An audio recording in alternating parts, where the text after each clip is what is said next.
Today we're going to discuss the Star of David fraud. Many of you, as were we, were under the misconception that the Most High gave King David a six-pointed hexagram that represented the nation of Israel. We're going to go into the Holy Bible and find out, is that true or is that a man-made lie? Let's go to Proverbs chapter 30, verse 6. The book of Proverbs chapter 30, verse 6. Add thou not unto his words, lest he reprove thee, and thou be found a liar. See that? Add not unto his words, lest he reprove thee, and thou be found a what? A liar. A liar. So if anyone says that the Most High, the creator of heaven and earth, gave King David a six-pointed hexagram, we should be able to read that history in the scriptures. But you know what? There is no scripture. I have searched the scriptures over and over and over, and never have I come across that. From there, let's go to Jeremiah chapter 23 and verse 16. Jeremiah chapter 23 and verse 16. The book of Jeremiah chapter 23 and verse 16. Thus saith the Lord of hosts, hearken not unto the words of the prophets. Hearken not unto the words of the prophets that prophesy unto you. They make you vain. Come on. They speak a vision of their own heart. Read that part again. They make you vain. They speak a vision of their own heart. That's the part I wanted. They make you vain. They speak a vision of their own heart. So is the six-pointed hexagram of the Most High, or is it the vision of your own heart, your own vile imagination? Come on. And not out of the mouth of the Lord. Meaning, and not out of the Bible. So there's a difference, my brothers, my sisters. Is what they're teaching out of the Holy Scriptures, or is it out of the mouth of God, out of the Holy Bible? The six-pointed hexagram. From there, let's go to 1 Kings chapter 11. We're going to read three verses, verse 5 through 7. 1 Kings chapter 11, verse 5 through 7. Okay? Because Israel, we must wake up and come to an understanding on this.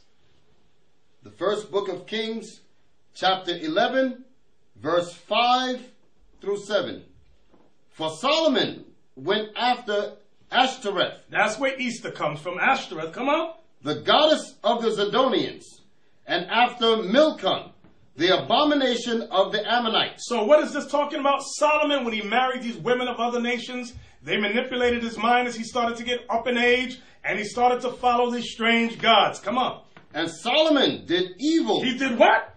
Did evil. Solomon did evil. Come on. In the sight of the Lord, and went not fully after the Lord, as did David his father. Come on. And then Solomon built an high place for Chemosh, the abomination of Moab, in the hill that is before Jerusalem, and for Molech, the abomination of the children of Ammon. So you see what Solomon did? He became evil. He started to worship the pagan gods of his wives. Okay? Now, when you search history, this is what I want you to do, brothers. This is what I want you to do, sisters. Right now, go to Google and type in Seal of Solomon. Seal of Solomon.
examine the books of Kabbalah, all of that stuff of mysticism, mysticism goes back to ancient times, where Solomon gathered books of alchemy, books of witchcraft, books of sorcery, and they call it Kabbalah today.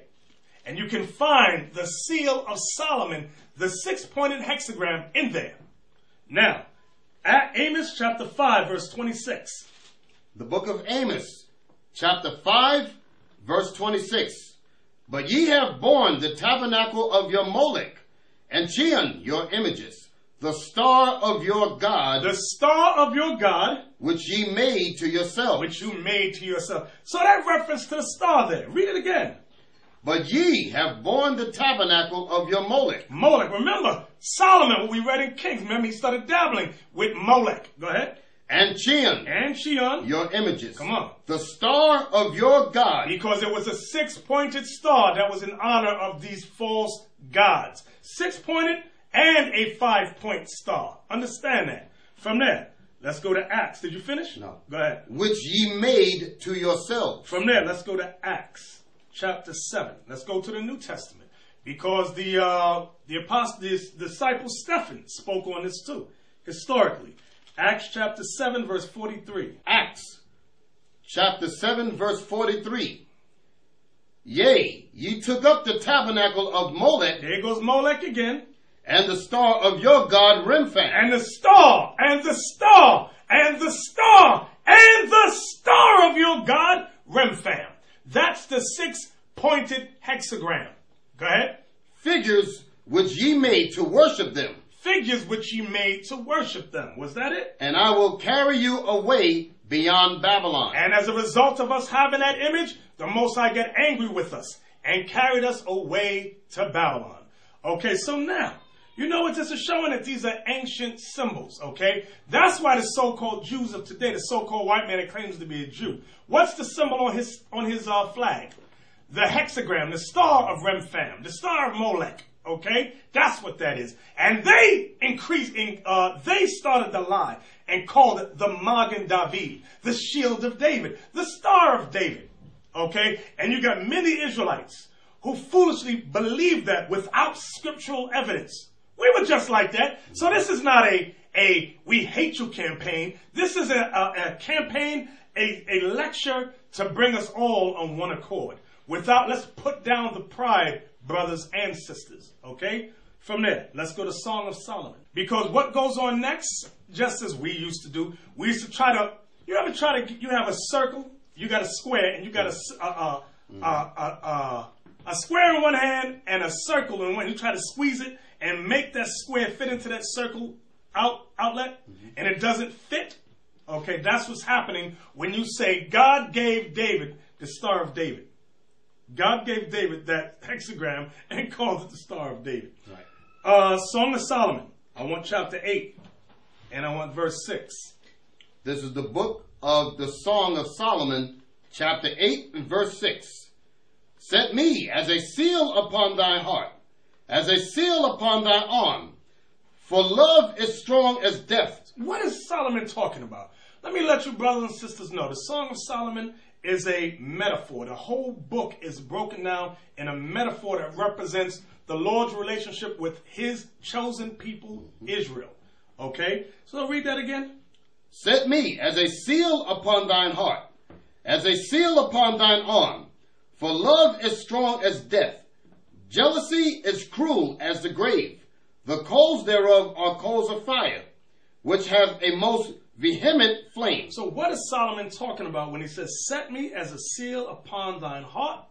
And what does it say? Seal upon thy heart? And a seal upon thine arm? And a seal upon... The heart is talking about the mind. What is said as a seal upon our mind and a seal upon our arm? Huh? What is he talking about the 6-point hexagram? Heck no. Go to Deuteronomy now. Whole Song of Solomon. I'm hitting these scriptures because I know the mind of a Negro. The mind of a Negro says, no, I will not be proven wrong. So I will search for scriptures that use the word shield or seal and make those scriptures say it's the Star of David. So my question was, when Solomon was in his righteousness, what did he mean when he says, set me as a seal upon my heart, which is the mind, and set me as a seal upon my arm? Here's what he was referring to. Deuteronomy 11, verse 8. 18, Deuteronomy chapter 11, verse 18. Right. The book of Deuteronomy, chapter 11 and verse 18. Therefore shall ye lay up these my words. Therefore shall you lay up these my words, meaning the laws of God. In your heart. In your heart, meaning in your mind. And in your soul. And in your soul. And bind them. Here's the part. And bind the law. For a sign upon your hand. Bind them for a sign upon your hand, because in ancient times, Israel would wear the laws on leather and wrap it around their arms. Okay? Their frontlets, it was called, and phylacteries. Go ahead. For they may be as frontlets between your eyes. Frontlets between your eyes. Okay, that's your forehead. Go ahead. And ye shall... Oh, that was it. Yeah, that was it. So now, that's what the song... Now go back to Song of Solomon. I don't want to forget the thought. Right. Come on. Song of Solomon, chapter 8, verse 6. Set me as a seal upon thine heart. That's the mind. As a seal upon thine arm. Right. What is that referring to, that seal? The law. The laws of God. The words of God. Understand that. From there, let's get some easier ones now. Let's go to 2nd Ezra chapter 10. In the Apocrypha, okay, let's go to 2nd Ezra chapter 10. We're going to take our time with it. I want verse 21 to 23. The book of 2nd Ezra, chapter 10, verse 21. Verse 21. For thou seest that our sanctuary is laid waste. The sanctuary is laid waste. Our altar broken down. Altar's broken down. Our temple destroyed. The temple's destroyed. Our psaltery is laid on the ground. The psaltery, which is the music, laid on the ground. Our song is put to silence. Song is put to silence. Our rejoicing is at an end. Come on. The light of our candlestick is put out. The menorah is put out. Come on. The ark of our covenant is spoiled. The ark is even spoiled. Our holy things are defiled. The holy things are defiled. Come on. And the name that is called upon us... The name that is called upon us is Israel. Is almost profane. Is almost profane. Come on. Our children are put to shame. Our children put to shame. Our priests are burnt. Priests are burnt. Our Levites are gone into captivity. The Levites went into captivity. Our virgins are defiled. The virgins defiled. And our wives ravished. Wives were raped. Our righteous men carried away. Mm-hmm. Our young ones destroyed. Our young men are brought in bondage. And our strong men are become weak. Come on. And which is the greatest of all? And which is the greatest of all? The seal of Zion has now lost her honor. What is the seal of Zion? The seal of Zion. Is that talking about the 6-point hexagram? The star of Remphan? Huh? The star of Molech? Kalum? Huh? Is that what that's talking about? No. Give me Isaiah chapter 8, verse 16. What is the seal of Zion? Huh? Let's get that. Isaiah chapter 8 and verse 16. Right. The book of Isaiah chapter 8 and verse 16. Listen good. Bind up the testimony, seal the law. Seal the law. Among my disciples. Among my disciples. Seal the law. The law is the seal. The law is the seal. From there, let's go to Revelation 7 and 4. The book of Revelation chapter 7 and verse 4. And I heard the number of them which were sealed. And there were sealed 144,000 of all the tribes of the children of Israel. And there was sealed what? And there were sealed 144,000 of all the tribes of the children of Israel. I want you to jump up now. Jump up to, is it verse 2? Verse 3. Saying, hurt not the earth, neither the sea, nor the trees, till we have sealed the servants of our God in their foreheads. What is the seal talking about? Go right back to Isaiah 8 and 16. Right back there. Because some of you right now going, yeah, the star of Remphan, David. The star of Molech, David. Y'all simple as hell. Isaiah chapter 8, verse, we just read it. Y'all should have the thought now. Right. The book of Isaiah chapter 8 and verse 16. Bind up the testimony, seal the law among my disciples. So what is the seal that we got to be sealed with? The law. The law. The law. And guess what? There's nothing else to be said about it. So either if you keep pushing that, that's your own vain opinion. So, brothers, sisters, I pray we can all come on one accord and stop following the so-called white man and his lies. And with that, we say shalom.